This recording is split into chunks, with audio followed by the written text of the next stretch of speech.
ભરૂચ જિલ્લાના ઉદ્યોગનગર અંકલેશ્વરમાં મોડી રાત્રે પેટ્રોલ અને ડીઝલ ભરાવવા લોકો મોટી સંખ્યામાં પેટ્રોલ પંપ પર ઉમટી પડ્યા. શહેર તથા આસપાસના કેટલાક પેટ્રોલ પંપ બંધ રહેતા ચાલુ રહેલા પેટ્રોલ પંપ પર વાહનોની લાંબી કતારો લાગી. ભરૂચ જિલ્લાના ઉદ્યોગનગર અંકલેશ્વરમાં મોડી રાત્રે પેટ્રોલ અને ડીઝલ ભરાવવા માટે લોકોની લાઈનો લાગી.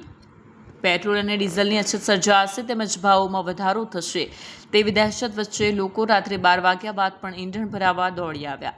સ્થિતિ એવી બની કે અનેક સ્થળોએ વાહન ચાલકો કલાકો સુધી પોતાની વારીની રાહ જોતા જોવા મળ્યા.